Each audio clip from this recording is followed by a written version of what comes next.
안녕하세요. 김어준입니다. 천홍욱 관세청장이 취임 다음 날 서울 모 식당에서 최순실을 만나 열심히 하라는 말에 최선을 다하겠다 답했다는 보도가 어제 있었습니다. 이에 관세청은 최 청장이 취임 이후 다양한 외부 인사를 만난 과정에서 최순실을 한 차례 만난 사실이 있지만 최선을 다해 직무를 수행해서 신뢰받는 관세청이 되겠다는 포부를 밝히는 그런 일반적인 언급이었지 충성맹세는 사실이 아니라고 해명했습니다. 최 청장은 지난 2월 기재위 업무보고 때 최순실 관련 모든 의혹을 부인했었고 최근 한 언론과 인터뷰에서는 최순실과의 만남 자체를 처음에는 부인했었습니다. 물론 기억이 나지 않았을 수도 있습니다. 그런데 모든 해명을 굳이 곧대로 받아들이더라도 여전히 이해가지 않는 대목이 있습니다. 차관급인 관세청장이 국민에게 신뢰받는 관세청이 되기 위해 만나야 했던 외부 인사 중에 취임 바로 다음 날 만난 민간인이 왜 하필 최순실인 거죠? 최순실 씨 본인 설명에 따르면 임대업자에 불과한 민간인을 관세청장이 왜 만나서 신뢰받는 관세청이 되겠다고 포부를 밝히는 겁니까? 웃기지 않습니까? 김어준의 실소였습니다.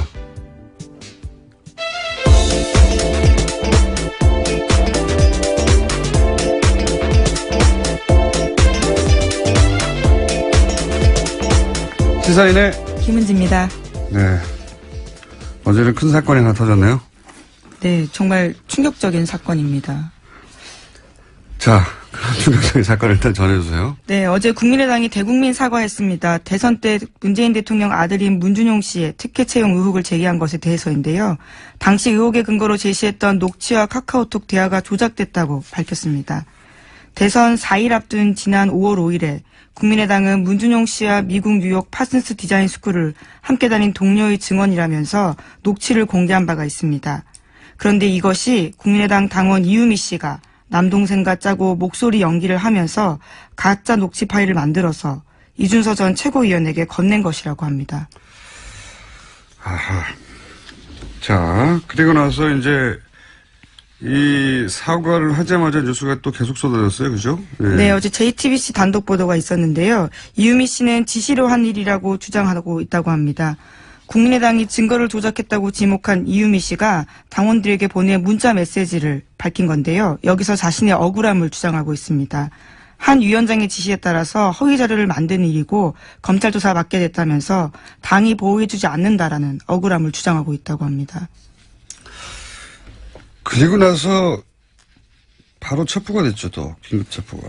네, 어제 저녁 9시쯤 이유미 씨가 긴급 체포됐습니다. 공직선거법상 허위사실 공표 혐의인데요. 검찰 관계자는 참고인 신분으로 조사했는데 피의자로 전환해 조사할 필요성이 있고 긴급 체포 사유가 된다고 판단했다고 밝혔습니다. 그렇군요. 어제는 뭐 국민의당에서는 당연히 대국민 사과를 할 수밖에 없는 상황이긴 했는데 이제 이 검찰 수사를 통해서 이 사실이 밝혀졌다면 타격이 더 컸을 테니까 네. 그나마 직접 몇 시간이나 먼저 밝히는 게 낫다고 판단한 것 같고요. 그래서 사과 형식을 취해서 일종의 정치적인 화해 제스처죠. 예. 미안하다. 사과. 미안하다고 끝날 일은 아닌 것 같습니다. 그러긴 좀 너무 늦은 것 같아요. 왜냐하면 대선이 끝나기 이미 50일 가까이 됐고, 고소 맞고소가 있었던 게 오래전인데, 물론 이제 당에서는 이 사실을 안 게 이틀 전이라고 발표를 하긴 했는데, 그러면 그 당사자가 지금 50일 가까이 혼자서 감당하고 있었던 얘기잖아요. 예, 납득하기 어려운 점이 있고. 오히려 알았지만 계속 타이밍을 봤다. 이렇게 설명한다면 말이 되죠. 그쪽에 훨씬 설득력이 있는데, 만약에 그랬다면은, 이제 당의 피해를 최소화하기 위해서 타이밍을 봤다는 거잖아요? 그렇다는 얘기는, 문준용 씨, 피해자인 문준용 씨의 어떤 피해나 심적 고통, 이거는, 당의 피해를 막기 위해서 그건 뒀다는 거잖아요. 그동안 50일 이상. 가해자의 이익을 위해서 피해자의 고통을 계속 방치한 거니까 제가 보기엔 이건 당사자가 이 사과를 받겠느냐 하는 게 첫 번째 의문이고 두 번째는 처음에는 평당원 또 자원봉사자 이렇게 소개를 했단 말이죠. 근데 이유미 씨가 이제 전남 여수갑에 지난 총선 때 예비 후보였어요. 네, 출마 선언한 적이 있습니다. 네. 이용주 의원이 당선된 지역구입니다, 아마. 네, 제 기억으로는.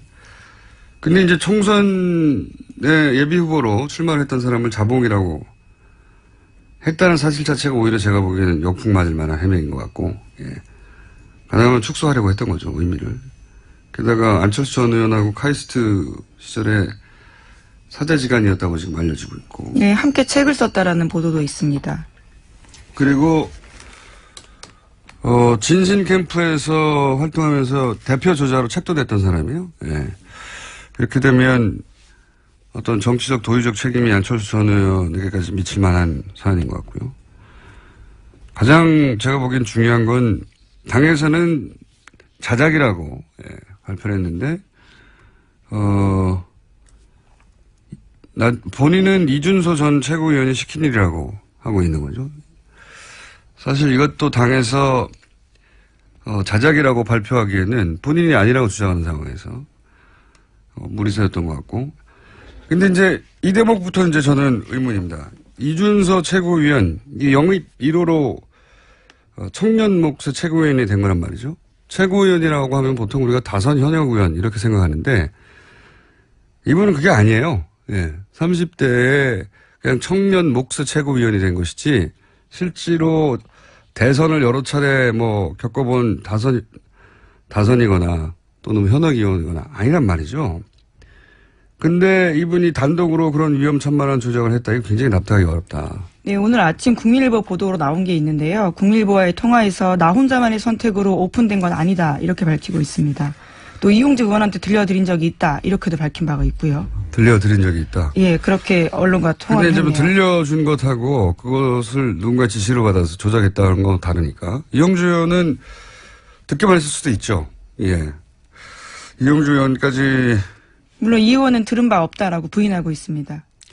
근데 이용주 의원이 이제 당시 인터뷰에서 그런 말을 한 적이 있어요. 이제 이게 복수의 사람으로부터 확인한 내용이다. 여러 차례 확인한 사실이다. 본인은 확신을 했다는 당시의 표현 같은데. 그럼 지금 어쨌든 보도되는 거 상으로는 두 사람밖에 몰랐다. 이 정도까지 왔는데 제가 보기에는 앞으로 누구까지 알았느냐 이게 포커스가 될 것 같고요. 개인적으로는 사실 이런 제보를 많이 겪어봤어요, 저는. 오랜 세월. 근데 실제 그런 제보를 받게 되면 몇 겹으로 크로스 체크를 하게 됩니다. 그래 놓고도 입 밖에 내기 힘든 거예요. 이런 상황은. 특히 대선 때는. 왜냐하면 대선의 공방은 대선이 끝난 이후에 무마되는 경우도 있지만 사안이 중대할 경우에는 계속 가거든요. 네, 실제로 투표 결과에 영향을 줄 수 있기 때문에 선거 때 허위사실 유포는 굉장히 큰 범죄입니다. 예, 그런데 이제 대선을 처음 치르는 젊은 정치지망생이라고 해야 되죠. 그런 사람들이 대선 나흘 전인가요? 이럴 때 이런 정도의 위험한 일을 스스로 판단해서 조작을 했다. 저는 그런 상황을 많이 겪어본 사람으로서 굉장히 상상하기 힘들다. 예, 납득하기 어렵습니다. 사실. 그래서 결국은 누구까지 알았느냐 포커스가 될 거라고 보고 이런 내용을 대선에서 자신 있게 조작해서 발표하려면 기본적으로 기본 소스부터 있어야 돼요.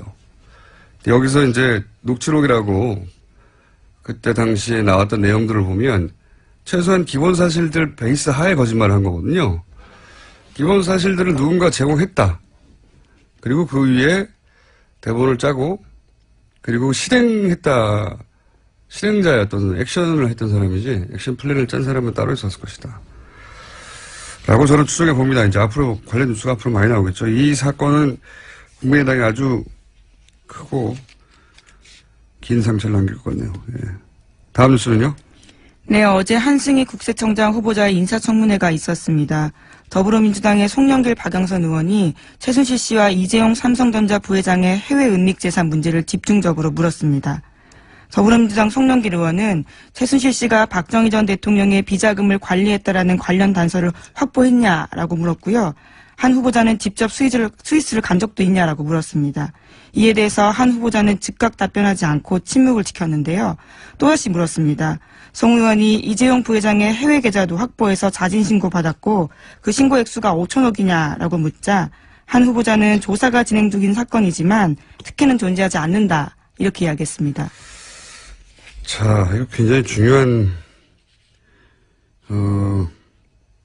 질의였는데 저희가 어제 이 인사청문회에서 있었던 질의 내용을 준비하려고 했는데 준비를 못했나 봐요. 왜 준비를 안 했죠? 어제 준비하기로 했었는데. 자, 이 내용은 간단하게 요약하면 어제 국세청장 청문회에서 송영길 박영선 의원이 거의 유사한 질문을 했죠. 네, 역의 그렇습니다. 탈세 자발적 신고 기간이 2015년에 있었는데 이 기간 동안 이재용 부회장이 5천억을 신고했다고 하는데 사실이냐? 네. 사실이냐고 물었는데 한승희 국세청장 후보는 뭐 개별 납세에다에 대해서는 확인해 줄 수 없다. 이게 원론적으로 맞는 얘기죠. 원론적으로 맞는 얘기인데 그리고 또 그 책임이 당시 국세청장이 아니었기 때문에 후보에게 전적으로 있는 것도 아니고. 근데 이 질의가 굉장히 중요한 이유가 뭐냐면 제가 보기엔 굉장히 중요한 질의인데 뉴스가 별로 없어요. 거의 없어요. 왜 중요하다고 보냐면 첫 번째로는 5천억을 탈세하고 아무런 처벌을 받지 않고 지나갔다면 만약에 이런 사실이 실제로 있었다면 이거는 일개 청 국세청 단위에서 받을 수 있는 게 아니란 말이죠. 예. 이거는 거꾸로 말하면 5천억에 해당되는 삼성 비자금을 합법화하는 길을 국세청이 열어준 거란 말이죠. 네, 어제 박영선 의원이 그런 차원의 질문들을 했습니다. 정권 차원에서 딜이 있었던 거 아니냐라고 따져 물었습니다. 여기서 이제 딜이라고 하면 이게 혹시 정유라를 지원하고 그 대가로 받은 거래 중 일부가 아니냐 이런 의혹 제기거든요. 물론 그렇게 어디가 나오진 않았어요. 근데 그 함의는 그렇다고 보여지는데 지금 그 후보에게 당사자가 아닌데도 불구하고 이런 질문을 한 이유는 뭐냐면 최순실 세무지사가 현재 진행 중이라고 하고 재벌들 탈세 집중 관리하겠다고 했는데 지난 정권에서 이 5천억 여객 탈세 신고권이 사실이냐? 사실이라면 이거 이제 앞으로 어떻게 할 거냐? 청장이 되면 이런 질문이거든요. 네, 당연한 질문이고 주목해야 되는 사안인데 크게 보도가 안 됐습니다. 5천억이 누구 애 이름이 아니잖아요. 5천만 원도 아니고 5천만 원 탈세해 보세요. 5천만 원만 탈세해도 감옥 갑니다. 5천만 원도 없습니다. 근데 5천억이 이게 사실이 확인이 돼야 되겠지만 어제 두 의원이 지금 질의를 했는데 5천억이 만약에 여객 탈세를 자진 신고했다는 이유만으로 그냥 넘어갔다면 큰일이죠. 아주 큰일인데 언론 보도 거의 없어서 따로 짚어봤습니다. 자, 다음 뉴스는요. 네, 지난해 삼성과 최순실 씨가 이른바 말세탁했다라는 보도 여러 차례 알려드렸었는데요. 삼성은 이에 대해서 계속 부인해왔습니다. 그런데 최근 검찰 조사에서 정유라 씨가 삼성이 먼저 말세탁 제안했다라는 이야기했다고 SBS가 어제 보도했습니다. 뭐 정유라 씨 진술을 다 믿을 수는 없는데 저는 이 대목은 개연성이 충분히 있다 이렇게 봐요. 그러니까 말세탁을 삼성은 법정에서 이제 최순실 씨한테 속았다는 거거든요. 자기들이 제안한 게 아니라. 근데 정유라 씨는 지금 삼성이 그걸 제안했다는 거잖아요. 개연성이 있다고 보는 이유는 뭐냐면 당시 최순실 씨가 VIP가 말을 사주라고 했지 빌려주라고 했냐고 불만을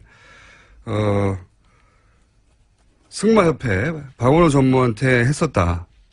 그런 보도가 있었는데 그러니까 이제 소유권 문제를 해결하는 방식을 고민하지 않을 수 없었다. 당시 삼성이. 그래서 이렇게 어렵게 말세탁 쿠션으로 해결하는 묘안을 냈던 게 아니냐라고 생각해 볼 수 있는 그런 대목입니다. 말세탁 얘기 계속 나오네요. 네. 자, 다음 뉴스는요. 네, 어제 삼성 전직 고위 임원들이 박근혜 전 대통령 재판 증인으로 나왔습니다.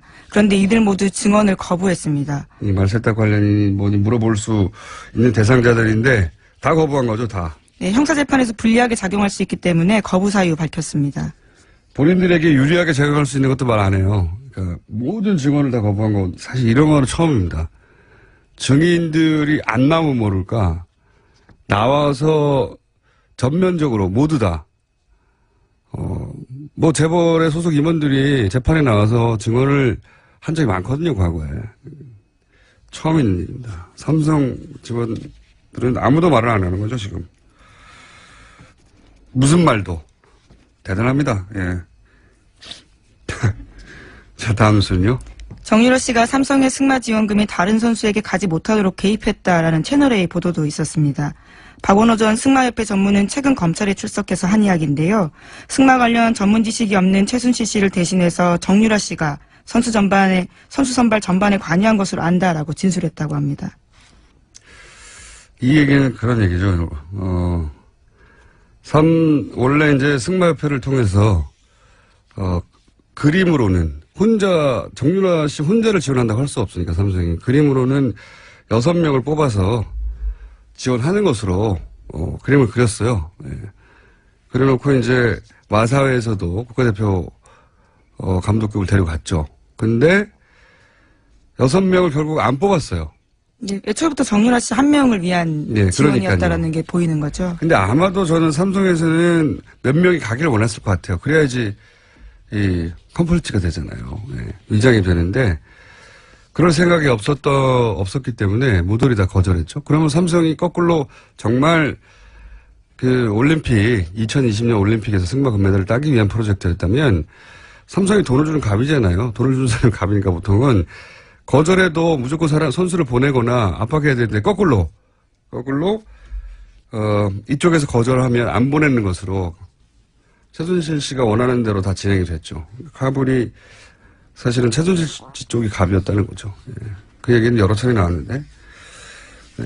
그런데 그 중에 선수 선발에 관한 내용은 정유라 씨가 개입을 했고 정유라 씨가 아무것도 모른다고 했는데 정유라 씨가 개입한 정황들이 많이 나오니까 영장은 저는 세 번째는 이례적이지만 재청구 돼야 된다고 저는 생각하는데 자 관련해서 계속 나오고 있습니다. 지금 재판 중이라서 그런지 뉴스 하나 정도 더 할 수 있을 것 같습니다.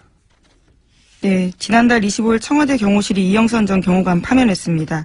직위해제 상태로 경호실 본부에 근무하다가 징계 처분 받은 건데요.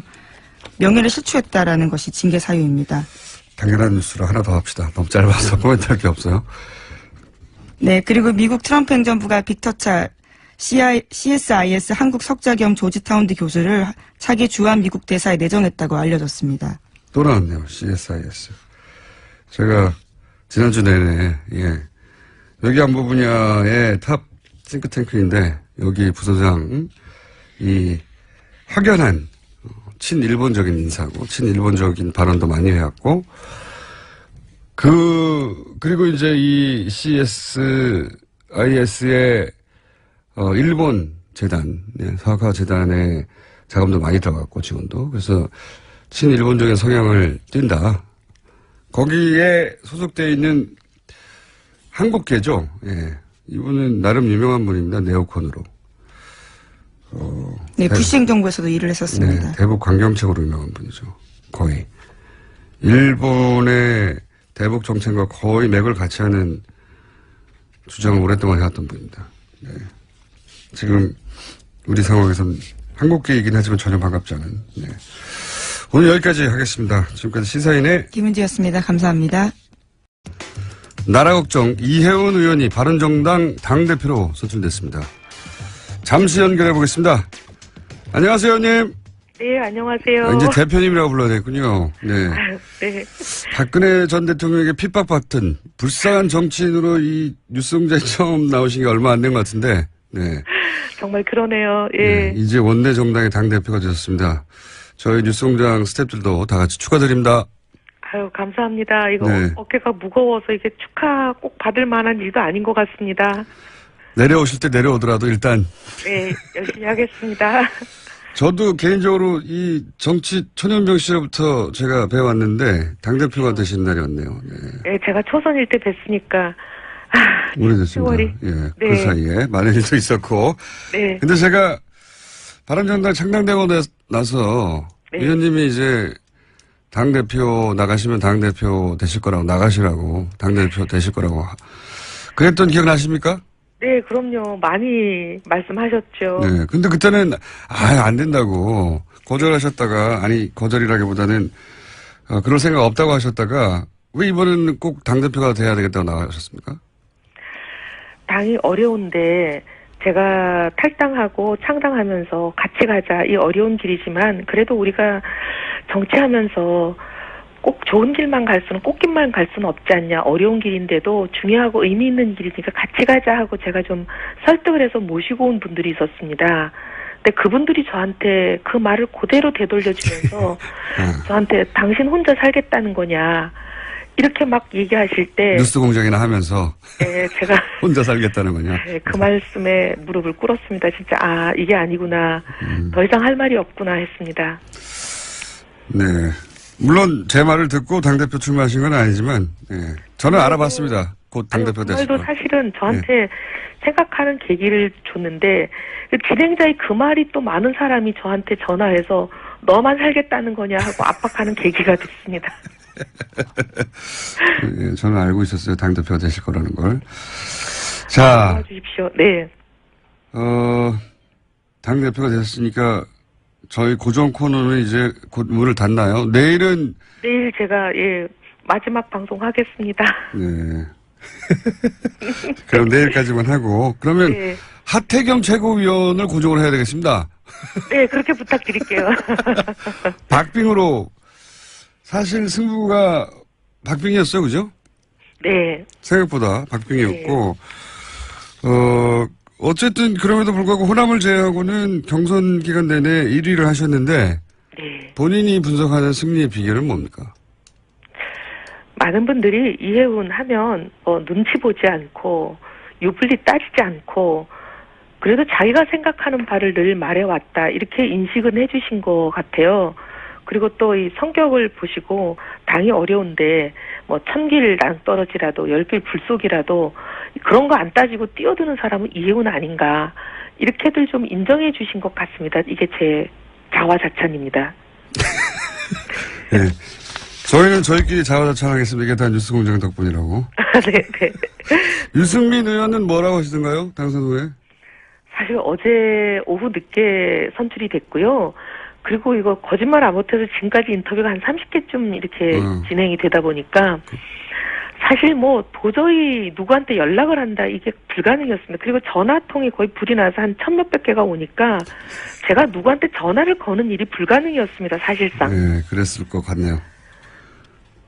그래서 아직도 못 통화도 못 해보셨다고요? 예, 연락 자체를 못했습니다. 예. 네, 그거는 내일 수요일 날 나오실 때 전해주시고요.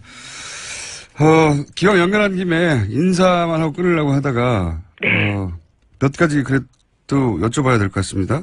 네.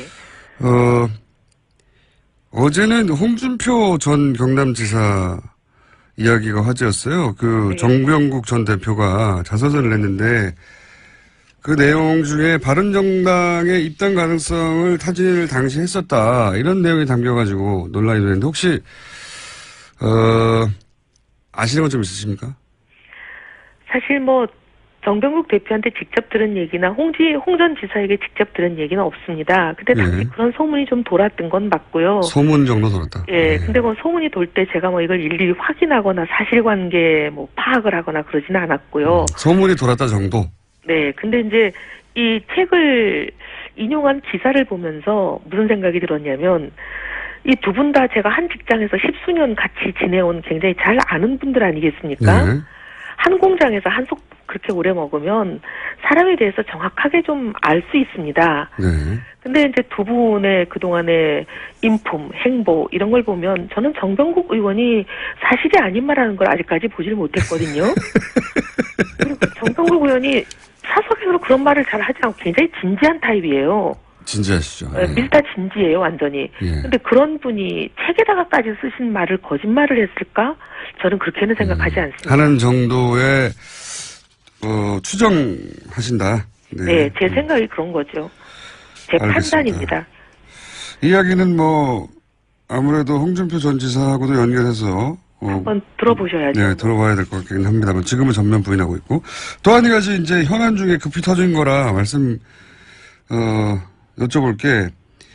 이 국민의당에서 문준용 씨 의혹 관련해가지고 이제 제보 내용을 조작했다는 게 어제 밝혀졌어요. 예. 그리고 이제 긴급 체포가 됐는데, 그 당원 이유미 씨가. 네. 본인은 지시로 한 일이라고 하고 있고, 예, 국민의당에서는 이유미 씨가, 스스로 자작한 거라고 하는 게 현재까지 입장인 것 같습니다. 이 사건에 대해서는 어떻게 입장을 가지고 계십니까? 너무 기가 막혀서 처음에 이게 믿기지가 않았어요. 어떻게 저런 일이 있을 수 있나. 그리고 뭐 녹음 파일이나 이런 카톡 캡처를 조작했다는 게 이게 도대체 믿기지가 않았는데요. 더 이제 점입가경으로 가는 부분이 최고위원 중에 한 분인 어떤 분과 이게 연관이 되어 있고 그분이 이미 조작 사실을 알았다까지 갔더니 그것도 기겁을 할 일이었는데 이제는 드디어 뭐 지시 얘기까지 나와서 이게 도대체 끝이 어디인가. 아, 정말 걱정되는 상황입니다. 이게, 당원이라고, 이제, 국민의당에서는 표현했지만 사실은, 출마까지 하셨고, 예. 당선 받으셨던 분 아닌가요? 예, 그러니까 당원이라고 하기에는, 그리고 자봉이라고 하기에는 뭐, 아니요. 예. 예. 그 위상이 당내에서 다른데, 근데 여하간 이분이 지시를 한 일이라고 주장하고 있는데, 대표님의 경험은 어떻습니까? 대표님도 사실은, 대선 전국 속에서 경락을 겪으셨고, 이런 네. 유사한 일들을 많이 보셨잖아요. 이게, 여기도 물론 추정밖에 할 수 없으시겠지만, 이게 본인이 혼자 할 일 수준의 일일까요? 예. 사실 대선 후보고, 그리고 당선 가능성이 거의 뭐 99%라고 되어 있는, 대선 후보의 가족과 관련된, 그러니까 어떻게 보면 대선 전국의 가장 결정적인 사안 아니었겠습니까? 예. 그런 사안을 조작을 할 정도면은 보통 강심장으로 이건 어렵습니다. 그렇습니다. 근데 뭔가 이런 그 엄청난 일을 그 위험 부담을 안고 할 때는 뭔가 약속이 있거나 대가가 있지 않고는 이런 일을 하기가 어렵지 않을까 그렇죠. 생각이 뒤를 누가 들고요. 봐준다고 약속해줬거나. 네. 근데 사전에 그런 암묵적인 뭐 합의건 거래건 뭔가가 있지 않고 이분이 또 여성이더라고요. 예. 젊은 여성. 뭐 아들이 있다고는 하지만 어쨌든 이 젊은 여성이 그런 일을 통상적으로 하려면 혼자서 단독범으로 이렇게 하는 거는 제가 본 적은 없는 것 같습니다. 그러니까 더구나 대선 한복판에서 이런 일을 한다는 게 굉장히 어려운 일이. 예를 들면 그냥 가정주부로 집에서 이제 뭐 전업주부만 하셔가지고 정치권이 어떻게 돌아가는지를 전혀 모르는 분 같이 보이지가 않고 국회의원 출마하면서 공천도 받으셨던 분이잖아요. 그러니까 이게 정치권이 어떻게 돌아가는 건지 대선에서 이런 일이 얼마만큼 심각하고 엄청난 그 희생과 자기가 대가를 치를 수 있는 일인지 아마 상당히 인지가 되어 있지 않을까 그런 생각이 듭니다. 그 얘기는 여기까지 하고요. 예. 네. 대표님도 추정이시니까. 네. 자, 오늘은 그냥 인사만 드리려고 전화했습니다. 어차피 내일 나오실 거기 때문에 축하드리고요. 네. 한 가지만 마지막으로 여쭤볼게요. 앞으로 바른 정당은 자유한국당과 어떻게 차별합니까? 정체성하고 정치하는 방식 두 가지가 다 확연하게 차별화가 됩니다. 정체성은 뭐 너무 말이 길지만 어쨌든 뭐 안보라는 이름 하에 뭐 빨갱이 몰이하고 종북 딱지 붙이고 이런 일 우린 절대 안 하고요. 그다음에 뭐 시장경제라는 이름으로 재벌이나 힘 있는 사람들의 특권 반칙 횡포 이런 거 대변하고 비호하고 돌격대하는 이런 가짜 보수 저희는 절대 안 합니다. 그리고 정치하는 방식은 사사건건 발목 잡는 정치 안 하고요. 저희는 과감하게 협력할 거 하고 반대할 거는 저희가 먼저 대안을 제시하면서 딱 몇 개 최우선 순위로 탑 1, 2, 3 정도 정해서 결연히 막아야 될 우리 정체성에 안 맞는 것은 저희가 반대하겠습니다. 알겠습니다. 오늘 여기까지 듣고요. 내일 네. 스튜디오에서 뵙겠습니다. 감사합니다. 감사합니다. 지금까지 바른정당 이혜훈 신임 당대표였습니다. 자유한국당 대표 경선도 뜨겁습니다. 후보 간의 공방이 치열해지고 있는데 원유철 후보 전화 연결해 보겠습니다. 안녕하세요, 의원님. 예, 안녕하세요. 원유철입니다. 네, 우선 일단 출마의 변부터 들어보겠습니다. 아, 예. 우리 자유한국당이 지금 이대로는 절대 안 되겠다는 절박한 심정으로 나섰고요. 이것도 그 정치혁명 수준에서 전당대회가 이루어져야 된다는 판단입니다. 이번에 선출되는 이제 당대표는 두 가지 사명이 주어진다고 보고 있는데요. 첫 번째는 이제 제1야당으로서 문재인 정부의 그 독주와 실정을 강력히 견제하고요.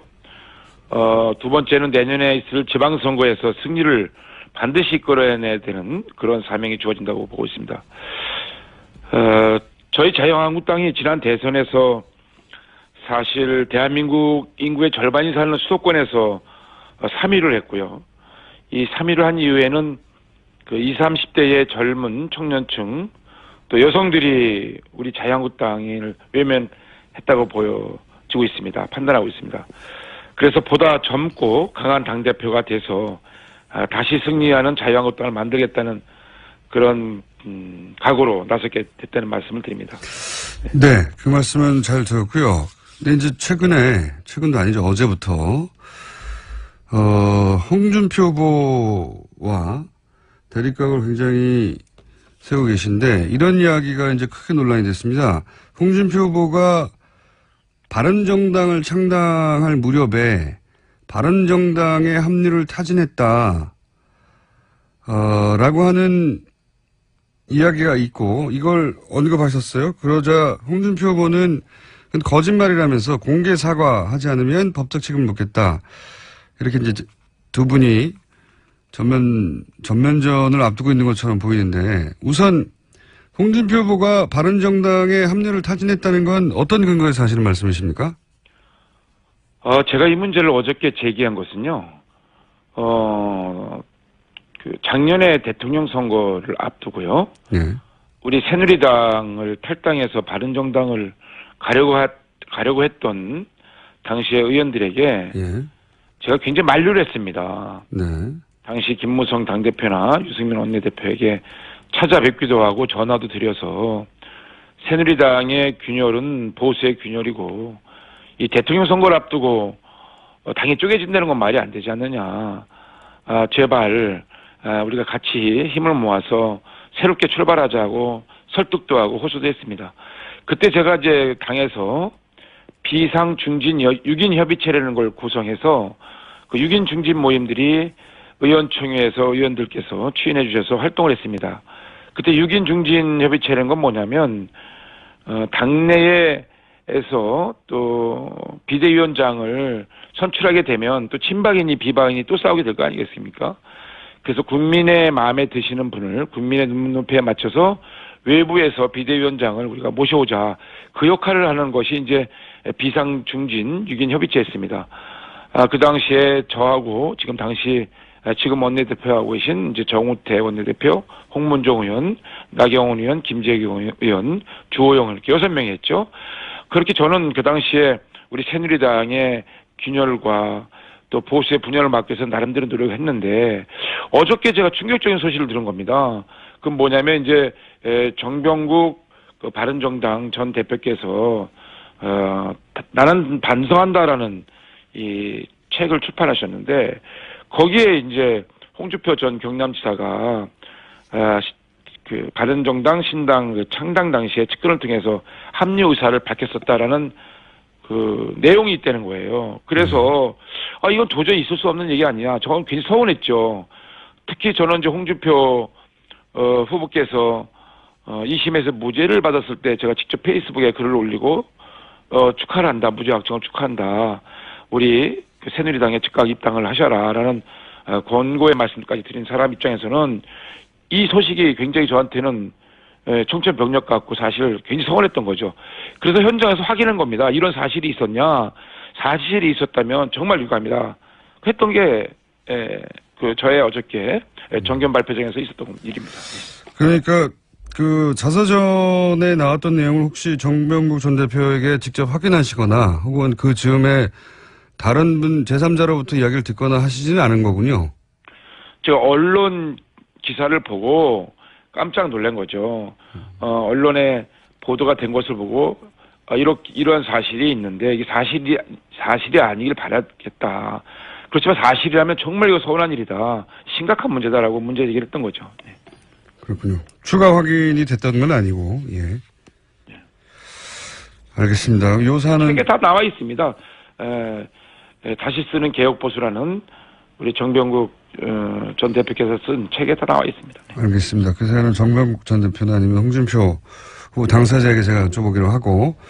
근데 이제 홍준표 후보는 최근에 이 경선 관련해서 TV 토론도 거부하고 있고, 그리고 원유철 후보가 영향이 되면 자신이 사퇴하겠다고 했는데 사퇴를 안 하는 걸 보면 기본적으로 다른 후보들의 영향이 자신에게 못 미친다고 생각하고 있는 것 같은데요. 어떻게 보십니까?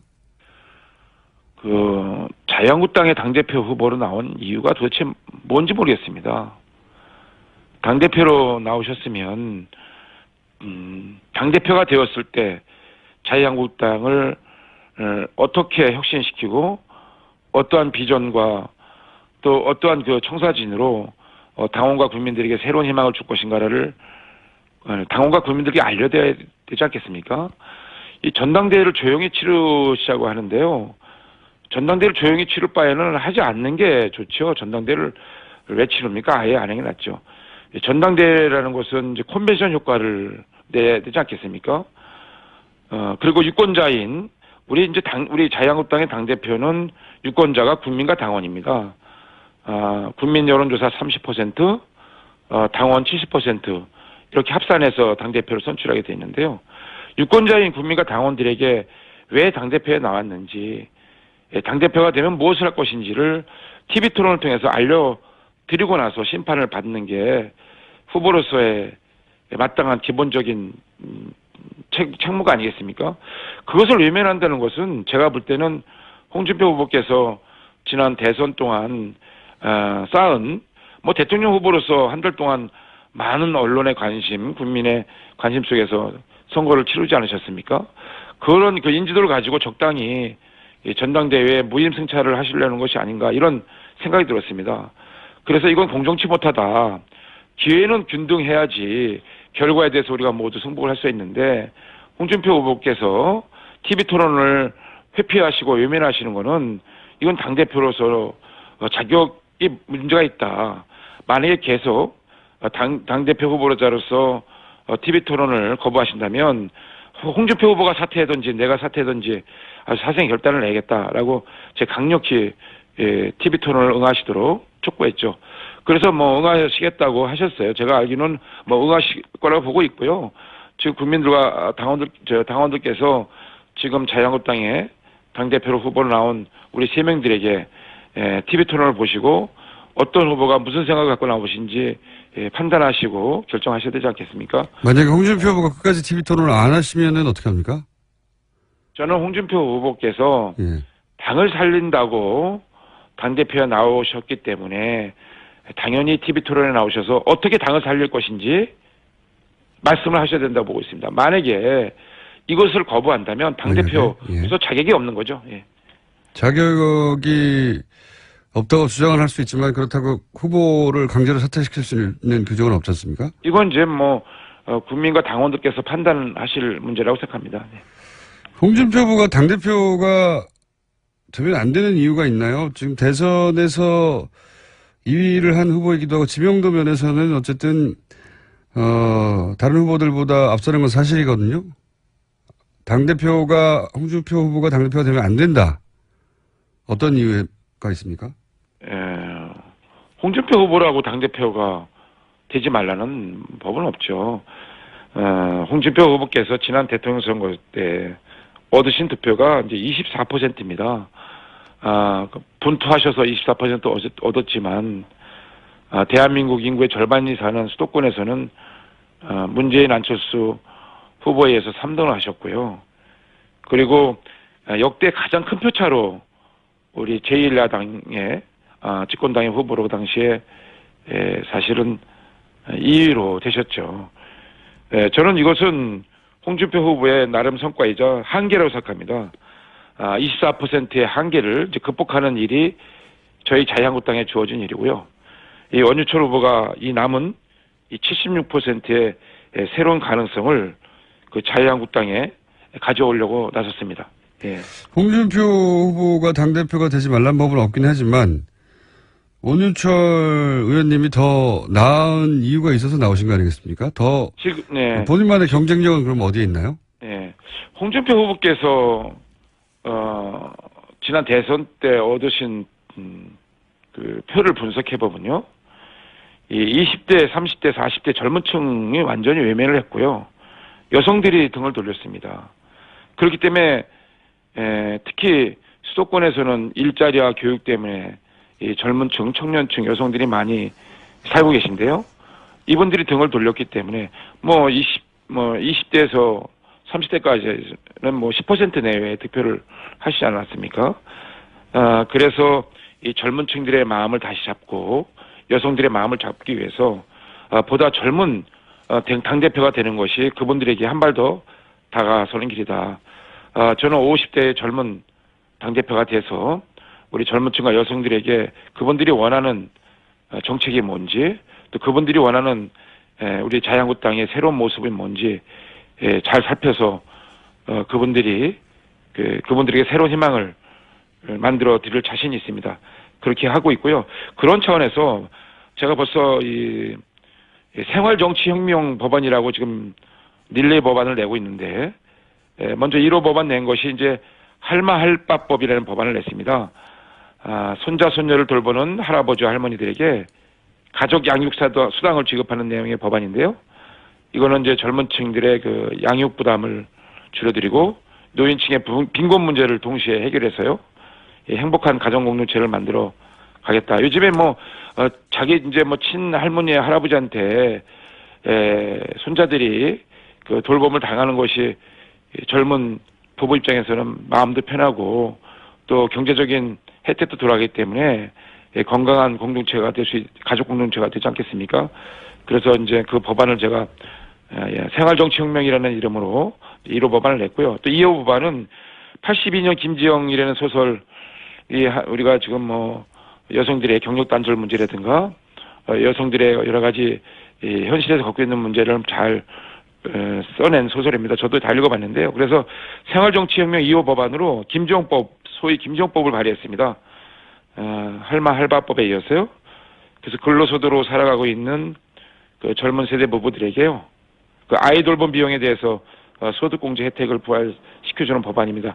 이렇게 이제 저는 젊은 층과 여성들에게 좀 더 진정성을 가지고 그분들이 원하는 정말 생활정치혁명을 자유한국당이 이뤄내서 잃어버린 지지를 좀 회복하고 또 우리 자유한국당이 국민과 함께 호흡하는 정당으로 만들고 싶다는 포부를 가지고 이번에 당대표에 나섰기 때문에 이런 부분에 있어서 제가 다른 후보들도 다 훌륭하시지만 제가 더 경쟁력이 있다라고 감히 말씀드립니다. 알겠습니다. 지난번 저희가 이제 신상진 후보 연결했을 때도 드렸던 질문인데, 이제 자유한국당이 문재인 정부 출범 이후에 박수를 쳐준 기억이 없어서 드린 질문입니다. 문재인 정부가 아주 잘못하고 있다는 자유한국당 주장은 잘 알겠습니다. 근데 혹시 이 정부에서 자유한국당이 잘못한 것은 없습니까? 자유한국당은 지금까지 잘못을 했죠. 솔직히 정권을 놓친 것도 저를 포함해서 우리 자유한국당의 의원들의 잘못이다. 특히 중진 의원인 제 잘못이 아주 가볍지 않다는 사과의 말씀. 출범 이후를 제가 지금 여쭈는. 출범 이후는 저희는 이제 제1야당으로서요. 이제 저희들의 책무가 문재인 정부가 잘못 가고 있는 방향에 대해서 강력히 견제하고 비판하고 또 그동안 집권을 해온 경험이 있는 그런 국정 경험이 있는 정당으로서 대안을 제시하는 것이 저희들의 역할인데요. 저는 이제 문재인 정부가 사실 첫 단추를 잘못 끼고 있는 부분이 많이 있다고 판단하고 있습니다. 제 질문은 그런 주장은 제가 잘 알고 있는데요. 근데 제가 궁금한 것은 자유한국당이 출범 이후에 이런 판단을 잘못했다. 자유한국당이 잘못한 지점은 없었나? 혹시 그런 이런 부분은 잘못됐기 때문에 내가 대표로 나가서 그걸 고치겠다. 이 질문입니다. 그런 자유한국당의 잘못은 없었습니까? 네네. 자유한국당의 잘못은 저희들이 이제 그 언론을 통해서 많은 좀 노력을 하고 여러 가지로 노력하고 있지 않습니까? 지금 저희들은 이제 국정을 책임진 입장이 아니고 국정을 비판하고 견제하는 입장에 놓여 있지 않습니까? 야당으로서요. 그런데 제가 한 가지 말씀드리고 있으면 예를 들어서 추경 문제와 관련돼서는 일자리 추경이 지금 사실 원유철 청년 일자리 후보였습니다. 여보세요? 마무리 인사를 못했습니다. 의원님. 네네. 네, 마지막 질문이 제가 이 정부에서 자유한국당의 잘못은 없는가? 네. 라는 질문을 여쭤봤는데, 요 질문에 대한 답변은 마무리하고, 예. 내놓는 걸로 하죠. 예. 예. 그 자유한국당이 이제 야당으로 그 정치적인 지위가 바뀌었지 않습니까? 네. 예. 그 저희는 그 야당의 입장에서 지금 문재인 정부가 잘못 판단하고 또 여러 가지 국정 현안에 대해서 국민적 입장에서 볼 때 부족한 부분을 비판하고 견제할 수밖에 없지 않습니까? 네, 야당이 그렇다는 건 알겠습니다. 그런데 자유한국당은 그 과정에서 잘못이 없는가? 잘못이 없다기보다도요. 예. 그런 표현보다도 저는 그 자유한국당이 적극적으로 국민을 위해서 안보나 민생 같은 데는 여야가 없기 때문에 그런 분야에 있어서는 적극 협치를 해야 된다고 보고 있습니다.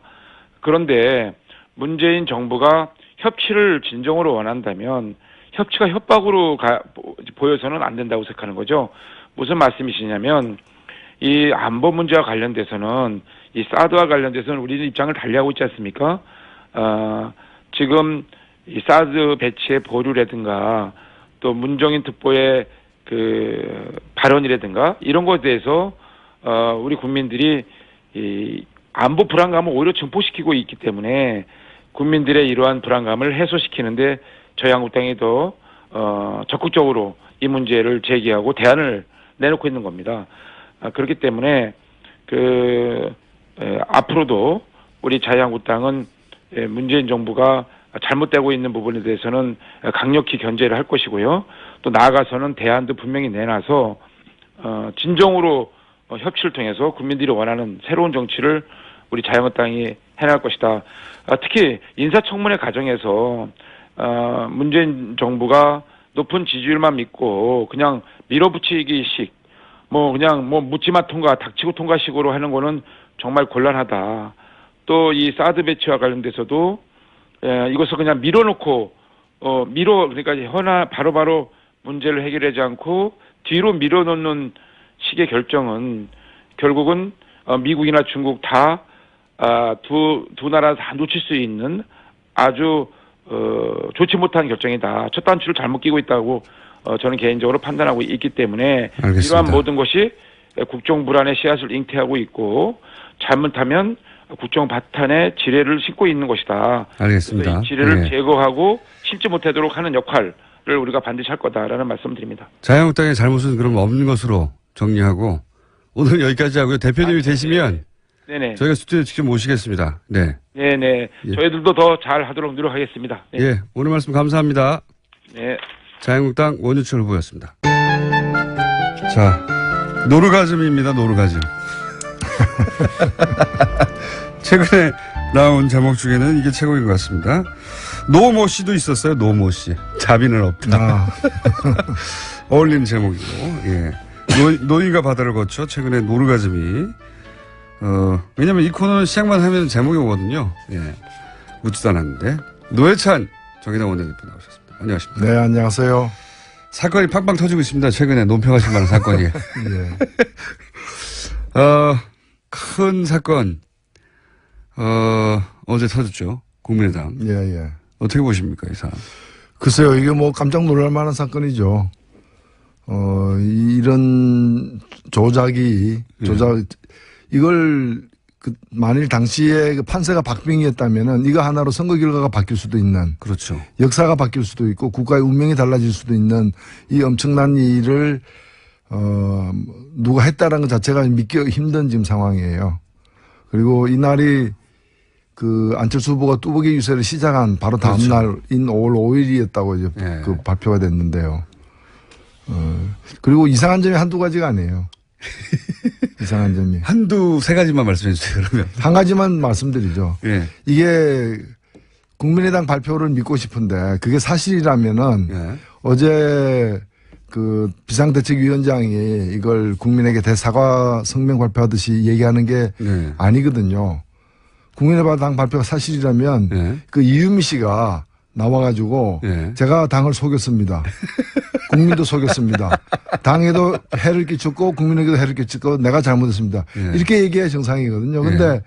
그 사람이 그렇게 안 하고 있다는 거예요. 지금 그 사람은 그분은 당이 시켜서 지시를 해서 했대요. 예. 당의 누군가가 지시해서 했다고 예. 얘기하고 있지 않습니까? 근데 당이 나를 보호해주지 않고 있다, 예. 케어해주지 않고 있다 이 얘기이기 때문에 일단 이유미 씨의 그 진술과 당에서 발표한 내용 어느 것이 사실인가를 검찰 수사를 통해서 규명돼야 될 부분이다 이렇게 봅니다. 저는 한 가지, 그러니까 지금 상황으로 보자면 이유미 씨 본인과 동생 분이 그 상황을 가지고 연기를 해서 녹음을 하고 그걸 제보자의 것인 양 제출했다는 거 아닙니까? 저는 여기서 납득이 안 가는 부분이 뭐냐면 이제 저도 제보를 많이 받아봤고 대표님도 제보 같은 거 보셨겠지만 예. 제보는 이 음성 변조가 된 게 돼서 오는 게 아니에요. 제보는 그냥 생목소리로 오는 겁니다. 네. 그게 제보죠. 예. 당사자나 뭐 당사자의 관계자가. 그런데 음성 변조가 되지 않은 목소리를 들었을 거 아니에요, 처음에. 네. 그럼 당연히 이유미 씨 목소리를 알아야죠. 그것부터 이상하지 않습니까? 그 검증을 했다고 그러는데 네.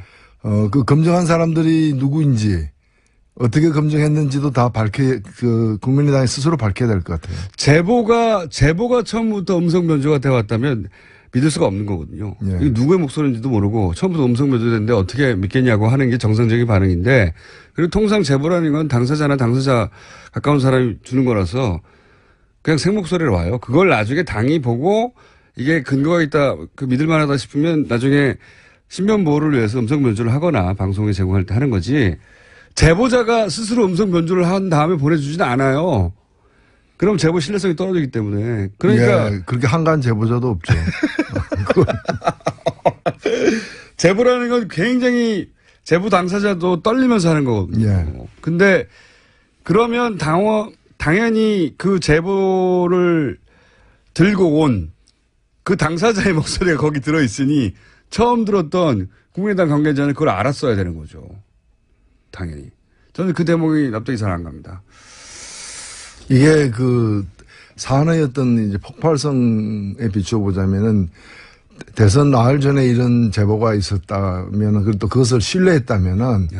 이 정부는 그 가장 높은 지위에 있는 사람에게까지 보고가 될 수밖에 없는 저도 그렇게 생각합니다. 그런 사안이죠. 그걸 실무자끼리 알아서 야 이거 한번 까자 뭐 이렇게 해야 될 문제가 전혀 아니라는 그러니까요. 거죠. 이거 정당의 판이 구조상. 뒤집어지는 부분인데. 그러니까요. 이게 만약에 잘못됐을 경우에 역풍이 어마어마한데 예. 그거를 뭐 그 정치 지망생 그 총선 출마를 하고 예비 후였다고 하니까 정치 지망생 지금 최고위원 분도 결국은 영입된 정치 지망생이거든요. 그렇죠. 청년. 예, 영입 1호였죠. 인재 영입 네. 1호. 그렇죠. 예. 30대 정치 지망생 두 사람이 혹은 한 사람이 이거 말이 안 되죠. 알아서 했다는 거. 그렇죠. 이거는 그 옆에 그 전문가들 지금 안 나타나고 있는 오랜 이제 그 당 활동의 경험을 갖고 있고 선거를 오랫동안 해본 지휘해본 이런 폭발물을 오래 다뤄본 폭발물을 오래 다뤄본 전문가들이 있는 거죠. 그냥 길가 가다가 불발탄 하나 주워 왔다 그래가지고 예. 알아서 그냥 터뜨리고 이러지는 않죠. 정당 내에, 뭐 국민의당 내에도 대선을 몇 번이나 치러본 분들이 있거든요. 이거를 이제 청년 그 정치 지망생이 가지고 왔다고 해서 덥석 물지 않습니다. 네. 그렇게 만만하지 않아요. 정당도. 근데 이제 이걸 기자회견을 하고 그렇게 공격적으로 치고 나갈 정도였으면 전 뭐 최고위 선까지 보고는 됐다. 진위 여부를 누구까지 알았는지는 모르겠지만. 네. 이상한 사건입니다, 굉장히. 그렇죠. 그리고 이게 아주 질이 안 좋은 사건이죠. 대통령 선거에서 뭐 사실을 과장하거나 아니면 팩트는 명백한데 여기에 대한 비판의 강도가 너무 과하다거나 이런 일은 왕왕 있습니다. 선거 과열되다 보면. 근데 침소봉대하거나. 네. 그렇죠. 근데 생으로 없는 사실을 만들어 가지고 뒤집어 씌우면서 그것도 선거 나흘 전에 이걸 추진했다는 거는 이거는 엄청난 거죠. 전례가 없어요. 전례가 없는 거죠. 예. 과거에 예를 들어서 당 밖에 누군가가 예. 뭐 5짜리 사실을 100인 것처럼 과장해가지고 네. 기자회견을 하고 당이 뭐 그 기자회견을 주선하거나 혹은 묵인하거나 그걸 써먹거나 하는 경우 있어도 당 내에서 자체 제작한 원천 가짜는 이 전례가 없는 일이에요. 아니 그 그 선거 나가는 후보가 고등학교 중퇴인데 고등학교 졸업이라고 써도 당선 무효예요. 맞습니다. 근데 이런 엄청난 사실을 갖다가 이건 죄의 질로 보면은 국정원 댓글 사건보다 더 심각한 거예요. 맞습니다. 그러니까 아무리 이분이 정치 지망생이었다 하더라도 거의 10년 가까이 이 정치권 가까이 있었고, 그리고 안철수 후보와 사제지간으로 인연도 깊고 캠프에도 오래 있었고, 그리고 정치 지망생이었고, 근데 자신이 이 일로 정치적 미래가 완전히 막힐 수도 있다, 잘못되면. 이런 생각을 안 했을 수 없거든요. 누군가 인준, 허락 없이는 이런 일을 할 수 없다고 보는 게 상식적이다. 네. 정치판이라는 것도 만만하지 않습니다. 거기도 전문 영역이라 이런 온갖 폭력거리들, 폭발물들이 오는데 폭발물들을 오랫동안 다뤄본 분들이 그 안에 계신데 예. 지금 나온 보도 정도로는 납득이 전혀 안 가는 상황이다. 또 있습니다. 새 소식이. 이해운 의원이 당대표로 선출됐어요. 바른정당에. 예, 오래간만에 그 정상적인 보수가 보수의 정상에 올랐다. 이렇게 생각되고요. 정상적인 보수가 보수의 정상에 올랐다. 예. 지금 또 뭐 다른 한편으로는 가장 비정상적인 보수가 네. 또 이 보수연 하는 정당의 정상에 오르려고도 하고 있는데. 홍준표 후보요? 예, 그렇죠. 여하튼 저는 뭐 이해운 후보의 당선을 예. 진심으로 축하드리고 저도 뭐 오랫동안 그 인연이 많고. 가까이서 보셨었습니까? 예, 그렇습니다. 가까이서 봤고, 그리고 정말 우리나라에 굉장히 드문 그 정치하는 사람들 중에서 굉장히 드문 영역이 진정한 보수거든요. 예. 예. 가짜 보수는 넘쳐 흐르는데 뭐 유승민 그 전 후보도 그랬지만은 좀 진정한 보수에 속하는 그런 분들이에요. 그래서 이런 분들이 점점 더 힘을 얻어서 보수를 다시 세워야 됩니다. 그러니까 이미 그 낡은 보수, 그 보수라고 보기 힘든 극우 반동, 그런 수구 세력들을 뭐 세탁을 하거나 또는 뭐 어떻게 그 분해가 재조립한다거나 어떤 방법으로도 그는 다시 보수를 재생하는 게 불가능하거든요. 이런 분들이 좀 새롭게 보수를 갖다가 중흥하는 역할을 해서 건강한 보수를 만들기 바랍니다. 자유한국당에서 만약에 지금 이제 인지도에서 앞서는 건 사실이니까 홍준표 후보가 만약에 당대표가 됐다. 100%죠. 예, 불행해도 100%입니다. 그러면 자유한국당의 홍준표 대표와 바른정당의 이해운 대표는 극과 극이에요. 예. 여러 가지 면에서 두 당이 어떻게 합니까 이제? 싸워야죠. 정말로 심하게 싸울 것이다. 두 당이. 사안별로 저는 그렇게 예상합니다. 일단 이해운 그 대표가 그 당선 직후에 이제 발표한 내용을 보면은 진영 논리에 사로잡히지 않겠다라는 거거든요. 네. 야당이라고 해서 또 보수라고 해서 눈 감고 함께 하지 않겠다. 사안마다 네. 합리적인 게 무엇이냐를 보고서 입장을 갖다가 그때그때 달리하겠다고 했기 때문에 저는 그 가장 올바른 선택을 하고 있다고 보여집니다. 이해운 의원과 바른정당과 진보정당이 이제 도저히 타협할 수 없는 지점도 있죠, 분명히. 그러니까 좀 정당이 다른 건데. 근데 이제 말을 하다 보면은 어쨌든 대화는 되거든요. 합리적인 대화는 되거든요. 그렇죠. 이건 우리가 철학과 다르기 때문에 무슨 이야기인지 알겠지만 우리는 동의할 수 없다. 이렇게 되는 거거든요. 예, 일단 뭐 안보는 보수, 경제는 뭐 개혁 이렇게 그 입장을 취하고 있기 때문에 안보와 관련해서는 입장이 다를 거예요. 다만 예, 특히 사드 관련해서는 이제 이해운 대표 같은 분의 이제 특징이 뭔가면은 안보를 얘기하면서도 그러나 종북은 안보가 아니다. 종북몰이는 예. 그건 선을 긋거든요. 빨갱이 몰이는 하지 않는다. 예. 예. 그런 점에서 보면은 뭐 대화가 차이가 가능한 여지가 많다고 봅니다. 근데 이제 박지원 의원이 오늘 오전에 인터뷰를 했나 봐요. 네. 인터뷰를 했는데 방금 전 소위 이제 녹취 조작 사건에 대해서 네. 특검을 해서 누가 책임이 있는지 국민의당 내부에 자세히 밝히자. 동시에 문준용 씨 사건도 이번에 같이 밝히자. 아주 대단한 분입니다. 예. 정치적 해법을 그렇게 내놨어요. 예, 어떤 그 생각으로 그렇게 말씀하셨는지는 모르겠는데 지금 특검이란 거는 검찰이 예. 제대로 수사할 가능성이 없을 때 특검을 하는 건데 지금 명백히 드러난 것은 증거를 완전히 조작해 가지고 이 채용 비리가 있는 양 뒤집어 씌운 거 혐의인데 이게 특검할 필요가 뭐가 있어요.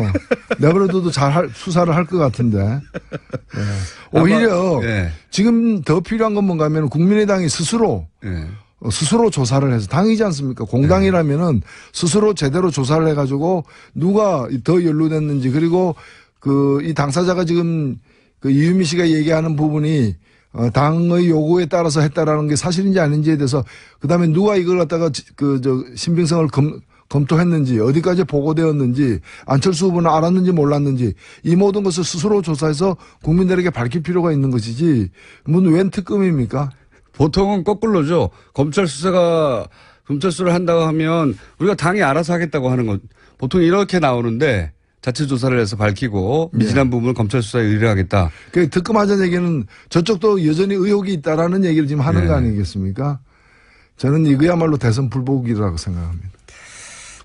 대선 불복. 이 부분 어떻게 보십니까? 홍준표 후보가 바른정당의 정병국 전 대표 자서전에 의하면 바른정당 출범 초기에 합류 의사를 타진한 적이 있다. 이래서 공방이 있어요. 근데 홍준표 후보는 물론 부인하고 있는데 그럴 법하다고 보십니까? 예, 홍준표가 실제 어떻게 했는지는 다른 사람들이 알기는 어렵고요. 그렇죠. 관련되고 접촉한 분들은 아시겠죠. 네, 당시에 보면은 반기문 후보가 완전히 이 내려놓기 전에 상황 이럴 그렇죠. 때 보면은 상당수의 제가 직접 확인한 것도 상당수의 국회의원 그다음에 자유한국당 국회의원들 그다음에 심지어는 기초자치단체장 그다음에 시의원 도의원 이런 분들이 떠날 준비를 갖다가 1진, 2진, 3진 이러면서 떠날 준비를 이삿짐 거의 다 꾸린 상태였어요. 특히 충남 지역을 베이스로 하는 국회의원들은 반기문 총장이 바른정당에 합류하기만 한다면 우리도 합류하겠다 하고 번호표 뽑아서 기다리고 있었죠. 그러니 경남 지역 같은 경우도 제가 경남 창원이니까 제가 직접 들은 얘기들이 많습니다. 당사자들로부터. 당사자들로부터 순번 기다리고 있다고.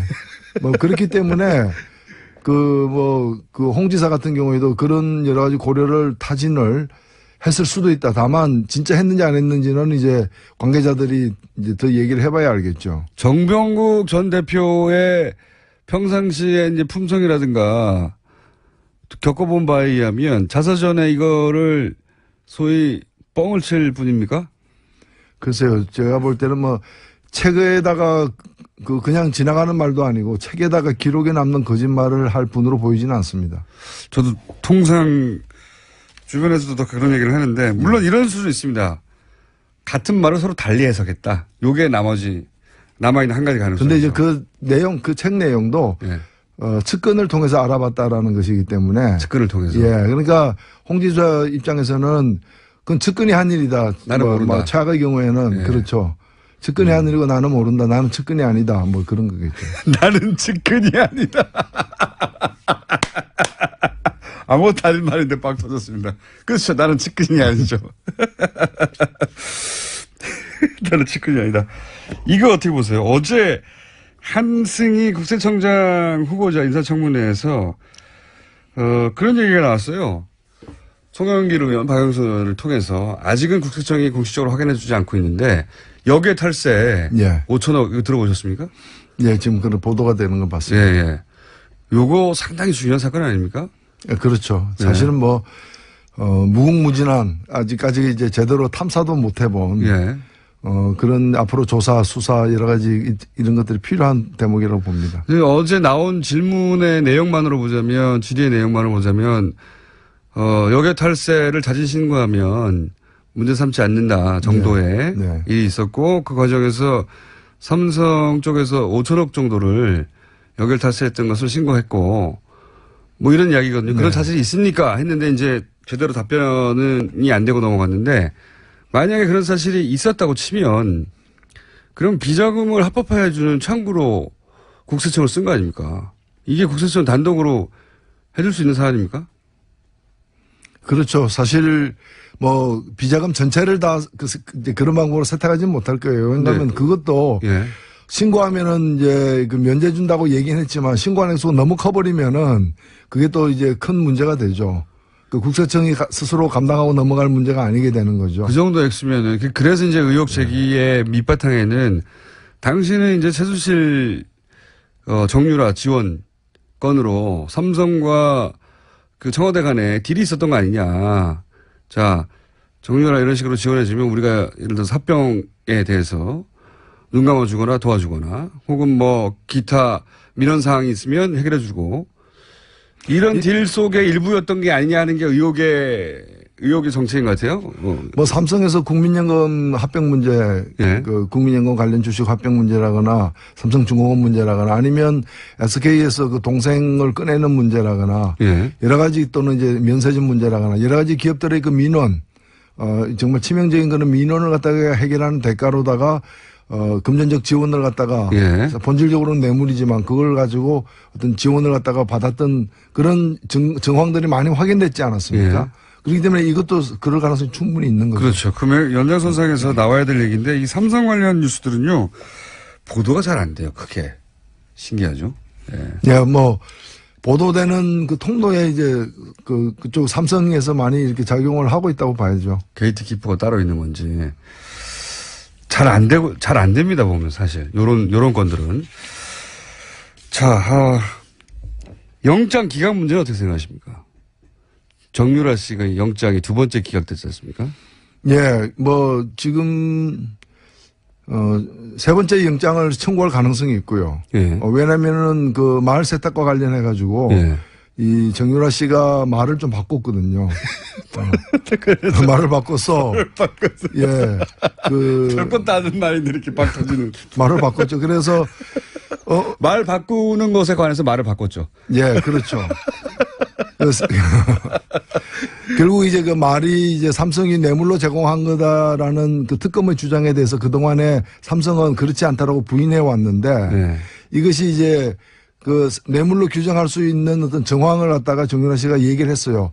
어머니가 이제 한 일이다. 네. 그러니까 최순실이 작용을 해가지고 그 이미 그 삼성이 이제 준 말, 뇌물로 준 말의 이름들이 드러나니까 그 말을 다시 가져가는 방식으로 하고 전혀 딴 데서 딴 말이 오는 그렇죠. 식으로 했지만 그 블라디미르 등 말 두 마리가 예. 결국에는 삼성 거였다라는 예. 그 정황에 대해서 새로운 진술을 했고 새로운 진술에 대해서 정유라 씨의 변호인은 저거는 정유라 씨가 자기 의뢰인이 말 잘못한 거다. 예.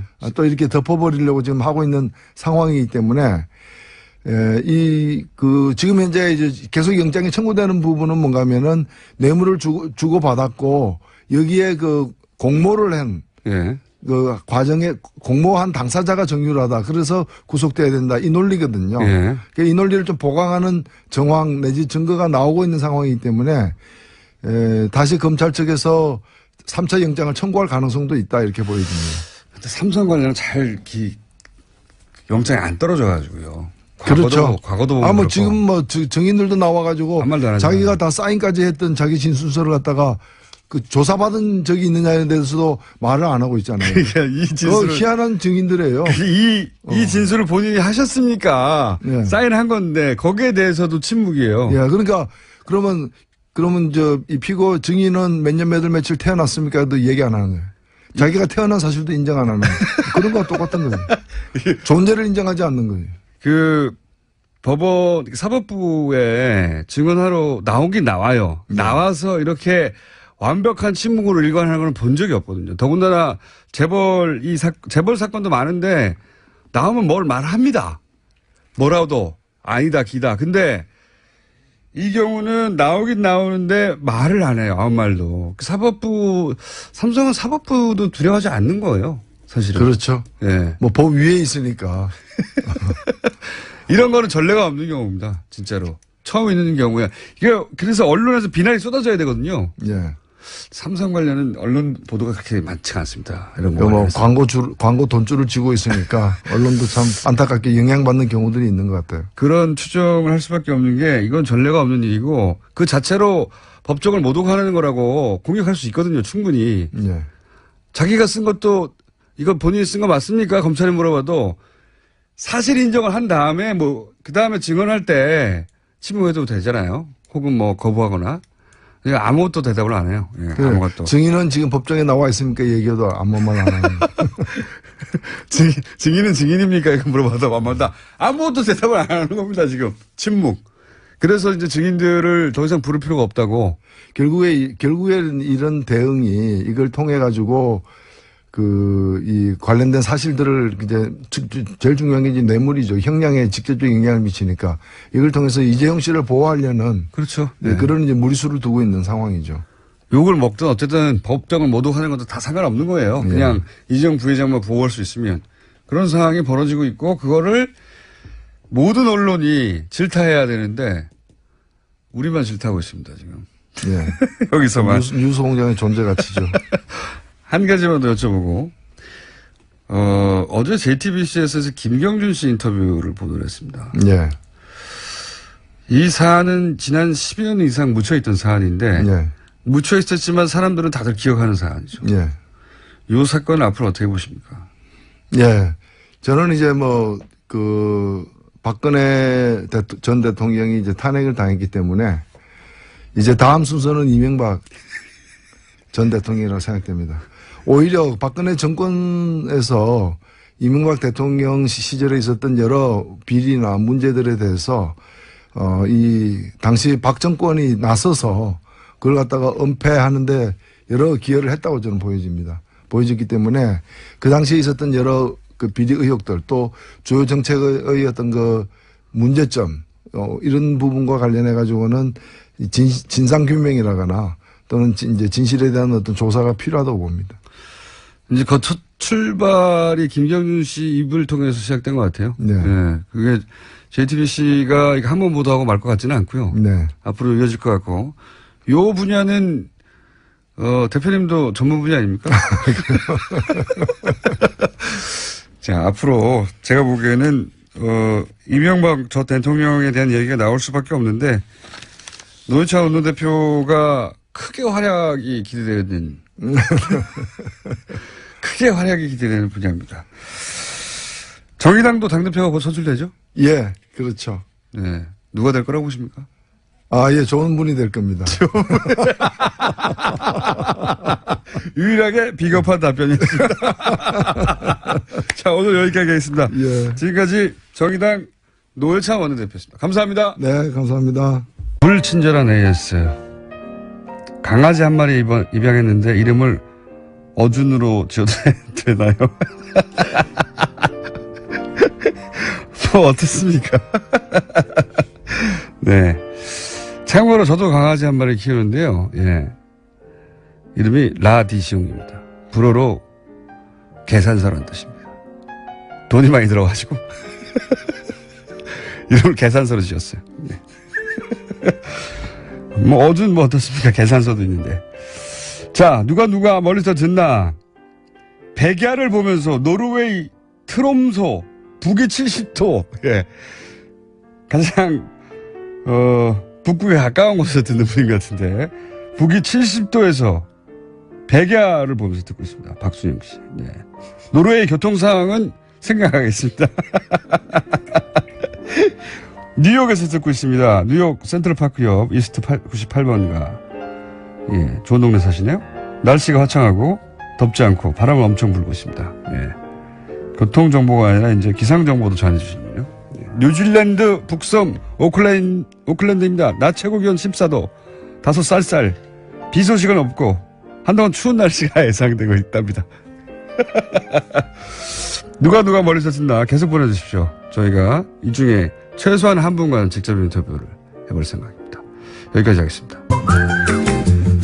자, 해원 배가 운동을 벌이고 있는 칼폴라니 자유경제연구소 정태주 소장님.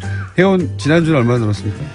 제가 직원한테 물어봤어요. 우리 네. 김어준 총수가 배가 운동을 한 다음에 얼마나 늘었냐. 네. 한 달 동안 12명. 일주일에 3명씩. 그만큼 가입이 어려운, 돈 내고 가입하는 거 아닙니까? 근데 이게 그렇잖아요. 이게 보통은 차 타고 다니면서 듣잖아요. 예. 차 타고 내려서 사무실까지 가면 잊어버리죠. 그렇죠. 그래서 이름을 어렵게 정했다는 겁니다. 차라리 정태인 연구소라고 했으면 그나마. 그렇죠. 그럼 정태인 쳐보는데. 그러니까요. 칼 폴라니? 근데 정태인 연구소로 지금 나옵니다. 그래서 홈페이지 나와요? 들어가시면 됩니다. 자, 연구소 이름을 정태인 연구소로 바꿔주세요. 네, 감사합니다. 그리고 갈뻔하지 일단 무료 가입을 한 다음에 그다음에 좀 중요한 거 보려고 그러면 돈 내라고. 근데 그게 잘 안 통해요. 그렇지 않답니까? 예. 인터넷에 보면 다 뜨거든요, 이게. 근데 이 얼마죠 이게? 예, 한 달에 10,000원. 한 달에 10,000원이요? 그러니까 예. 조합원이 되려면 협동조합이기 때문에 출자금이 있어요. 예. 근데 이제 출자금을 안 내면, 의결권이 없는 거죠. 의결권이 없다. 예. 뭐, 이건 조합원에 가면 전체 이제 조합원 총회에서 중요한 거에 대해서 그때는 돈을 의결을 좀 더 내야 되겠네요. 10,000원이 아니라. 예, 출자금이, 그러니까 처음에 10만 원을 내고 이제 10만 원. 야, 예, 들어가는 게 얼마나 있거든요. 근데 이제 힘듭니까? 보통은 요새는 회원이라고 그러니까 네. 말하자면 무의결권주죠. 우선주처럼 10,000원짜리 있답니다. 10,000원짜리 무의결권 있으니까 10만 원에 너무 놀라지 마시고 10,000원짜리도 있다고 하니까 한 달만 해보세요. 네. 그리고 한 달만 해봤는데 큰 재미가 없으면 여기 방송에서 소장님이 나오실 때 문자로 욕을 해주십시오. 자, 오늘 주제 뭡니까? 오늘 주제는 이제 문재인 정부가 50일 좀 안 됐죠? 49일 만에 예. 처음으로 국무회의를 했대요. 아, 그래요? 아, 왜냐면 장관들이 안 장관이 잡혔어요. 없으니까 이게 2달 가까이 국무회의도 못하고 있었어요. 예. 예. 보수진영 입장에서는 50일이면 1년에 7분의 1 지난 거잖아요. 그러니까 5년에 35분의 1 지난 거죠. 예. 예. 아, 이제 35분에 34 남았습니다. 2달 지났는데 2달 동안 국무회의를 한 번도 못했다는 건 네, 뭐, 원래는 취임하기 전에 뭐 한 세 달이 있기 때문에 예. 이제 장관들 임명하고 비서관들 임명하는데 이번엔 뭐, 이 취임 기간 같은 게 없었잖아요. 그러다 보니까 이게 이제 정부가 공전한 듯한 느낌을 좀 주긴 합니다. 아니요, 국무회의를. 아니요. 뭐, 공전했어요. 한 일이 너무 많은 것 한 일이 같긴 너무 해요. 많지만 예. 예, 국무회의를 처음 했다고 하니 그런 느낌도 좀 드는데 자, 오늘 하실 얘기는 그러면 장관들이 초반에 어떻게 했나 그중에서 뭐 경제 분야도 얘기하실 것 같고 네, 경제는 지금 가장 김현미 장관 예, 예. 닥친 일은 부동산이거든요. 네. 그러니까 한 달 사이에 마치 새로운 정부를 시험을 해보듯이 1억이 올라간 데도 있어요. 호가가. 널뛰기 했죠. 예. 예. 보통 정부 초기에 눈치 보다 그런 일이 많이 있어요. 예, 예, 그리고 뭐, 그 부동산 주기하고도 겹치긴 했는데 여하튼 지금 눈치를 보는 거거든요. 네. 예, 말을 간을 보고 있는데. 네, 찔러보는 거죠. 예, 김현미 장관이 취임하자마자. 했던 예, 일단 감동적인- 취임사가 굉장히 좋았고요. 네, 취임사가 이제 통계를 보여주면서 네. 이건 투기지. 한 어떤 사람들이 자기가 집 살려고 해서 이렇게 올라가는 게 아니다. 그리고 제일 중요한 게 뭐냐면 역대 국토부 장관이 다 이랬어요. 집값이 올라가는 건 공급이 부족하기 때문이다. 국토부는 항상 이 업자들의 편에 선 논리가 네. 아닌가 싶은 논리가 그러니까 많았어요. 경제 논리로 보면 맞는 것 같거든요. 공급을 네. 늘리면 가격이 떨어질 거니까 네. 공급을 늘린다고 국토부 장관이 얘기한 순간 부동산 시장으로 돈이 왕창 물려가서 제 가격이 올라가요. 그러니까요. 야, 얘들이 부동산 가격 잡을 이 의지가 없구나라고 신호를 보내는 거예요. 일반 공산품은 공급이 늘어나면 가격이 떨어지죠. 그렇죠. 예. 근데 부동산은 이미 전 국민에게 한 사람당, 아니, 한 가구당 한 집이 돌아갈 만큼 이미 충분히 있거든요. 예, 그건 아주 간단한 계산을 해보면 되는데 정확한 통계는 없습니다만 우리나라 5천만 명이잖아요. 3명이 한 가구라고 한 치고. 가구라고 치면 한 1,700만 정도가 네. 가구가 있는데 있어요, 집이. 그 정도 이상. 예, 근데 반이었거든요. 예. 그러니까 나머지 절반이 가지고 있다는 예, 얘기고. 근데 우리나라에서 다주택자가 187만 명으로 지금 돼 있어요. 예. 그러니까 750만 채를 187만 명이 갖고 있는 거죠. 10%가 다 가지고 있는 거죠. 예. 그러니까 그러니까. 4채 내지 5채를 평균 갖고 있는데 문제는 뭐냐면은 임대소득 신고한 사람은 4만 8천 명이에요.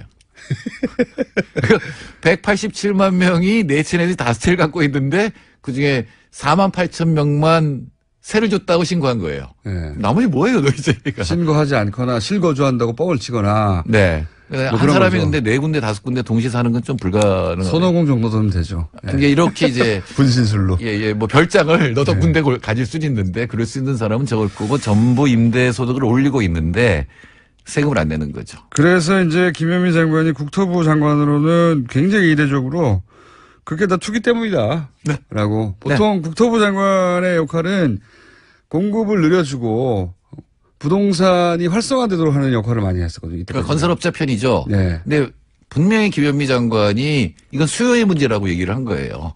투기 수요의 문제라고 얘기를 한 거고 그렇게 되면 이제 확실하게 문제가 되겠구나 이렇게 생각하면 이제 투기가 잡힐 수 있는 거죠.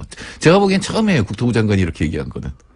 저도 처음 국토부 장관이 이렇게 얘기한 거죠. 국토부 장관은 언제나 공급이 문제라고 얘기를 했지. 네. 국토부니까요. 그러니까 여성이 장관을 해야 돼요. 갑자기 점프. 아니 근데 최근에 이제 물론 공약이기도 하지만 강경화 장관도 취임하자마자 사실은 이 여성들 사이에서 상당히 인기가 높고요. 그리고 김현미 장관도 그런 인기를 누릴 만한 초반 행보를 보여주고 있습니다. 사실은 그 장관이 할 수 있는 게 굉장히 많아요. 행정명령만 가지고도. 네. 근데 남성 장관들은 꼭 이렇게 여러 가지를 따지고 나서 마치 무슨 큰 의미가 있는 듯이 정책을 내놓는데 한참 있다가 그것도 이제 여러 사람 말을 들어보면 이해관계를 다 듣고 이 사람도 배려해줘야 되고 저 사람도 배려해주고 하다 보면 술에 술 탄 듯 물에 물 탄 듯 결국은 변하는 게 없는 예. 그렇게 그럼 되는 애들이 경우가 다 또 많아요. 대응을 하거든요. 근데 네. 여성들은 공감 능력이 있잖아요. 아픈 사람들에 대한 공감 능력이 있으니까 당장 할 수 있는 일부터 하거든요. 행정명령으로.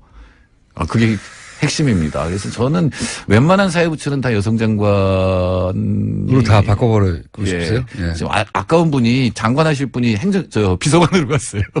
은수미. 노동부.